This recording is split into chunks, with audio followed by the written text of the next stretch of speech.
မစိုးစားမစင်ကျင်ဆုံးယုံတငယ်တခါကစိမ့်လန်းဆိုပြီးတဲ့တောအုပ်ကြီးတစ်ခုရဲ့အစွန်မှာထမ်းပင်ကြီးတွေနဲ့ဥရှိပင်ကြီးတွေဝန်းရံနေတဲ့နေရာလေးတစ်ခုရှိပါလေအဲ့ဒီနေရာမှာစိုးရင်စိတ်အများများတတ်တဲ့ယုံကလေးတစ်ကောင်နေထိုင်နေပေါ့ဒီနေ့မှာတော့ယုံကလေးဟာထမ်းပင်အောက်ကထမ်းရွက်6တူကြားမှာမှင်းရင်အတွေးလိုနေမိလေအကယ်၍များအခုချိန်မှာမြေကြီးတွေသာပြိုကျလာရင်ငါဘဲကိုပြေးရပါမလဲလို့စိုးရင်တကြီးတွေးနေမိလားပေါ့အတိုင်ဆိုင်ပဲအဲ့ဒီချိန်မှာပဲအပေါ်ကဥရှိပင်ပေါ်ကနေပုံးဆိုတဲ့အသံကြီးနဲ့အတူဥရှိသည်မြင့်တလုံးဟာထမ်းရွက်ခောက်တွေပေါ်ကိုပြုတ်ကျလာပါတော့တယ်ထိတ်လန့်တကြားထပြေးခြင်း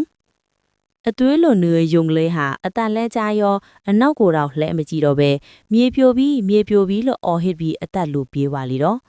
လမ်းမသွေးတဲ့တခြားယုံတွေကိုလည်းမြေပြိုနေပြီးအမြင်ပြေးကြတော့လို့တရင်ပြီးတော့ယုံအုပ်ကြီးတစ်ခုလုံးအုပ်ကြက်နဲ့ပြေးကြတာပေါ့ဒီတရင်ဟာတောထဲမှာတောမီလောင်တယ်လို့ပြန့်သွားပြီးသမင်းတွေပါလာတယ်ဝက်တွေနွားတွေကြံ့တွေလိုက်ပြေးကြတယ်နောက်ဆုံးစင်းနဲ့ကြားတွေပါမကြံမြေပြိုပြီးဆိုတဲ့ကြောက်စိတ်နဲ့တောနက်သေးကိုဥတီပြီးအားကုန်ယုံပြေးကြတော့တာကောအဲ့ဒီချိန်မှာတောကိုအုပ်ချုပ်တဲ့ချင်းသိမင်းကဒီအချင်းဒီကိုလှမ်းမြင်လိုက်ပါတယ်တောကောင်ဒီအလန့်တကြားပြေးနေတာကိုကြည့်ပြီးချင်းသိမင်းကမြေပြိုရအောင်လဲဘာလက္ခဏာမှမရှိပါလားဒါတခုခုတော့မှားနေပြီလို့စဉ်းကျင်မိတယ်ဒါနဲ့ချင်းသိမင်းဟာတောကောင်ဒီရဲ့ရှေ့ကနေပိတ်ရက်ပြီးဝေါ့သုံးချိန်တိုင်းဟောက်လိုက်ပါတယ်ချင်းသိမင်းရဲ့အတန်ကြောင့်တရိษံတွေအားလုံးတုံရင်နဲ့ရပ်သွားကြတယ်တင်တို့အားလုံးဘာလို့ဒီလောက်ကြောက်လန့်တကြားပြေးနေကြတာလဲလို့ချင်းသိမင်းကမေးပါတယ်မြေပြိုလို့ပါမင်းကြီးလို့ဖြေကြတယ်ချင်းသိမင်းကအစင်းစင်မြင်းမြန်းကြီးအခါစင်ကကြားပြောလို့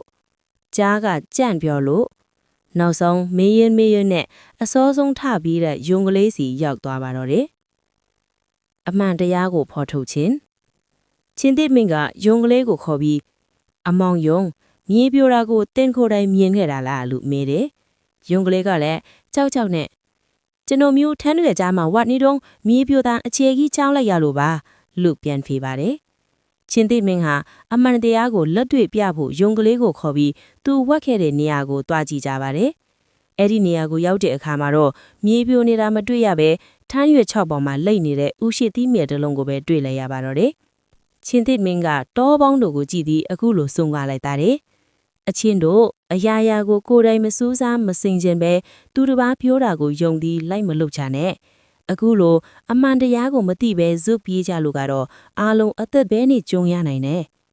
တရိษံအပေါင်းတို့လည်းမိမိတို့ရဲ့မစင်ကျင်မှုကိုကိုယ်စီအရှက်ရပြီးချင်းသိမင်းကိုကျေးဇူးတင်ကအေးချမ်းစွာပြန်သွားကြပါတော့လေပုံပြင်လေးရဲ့ဆိုလိုရင်းကတော့ကြားတိုင်းလည်းမယုံနဲ့မြင်တိုင်းလည်းမဟုတ်သေးဘူး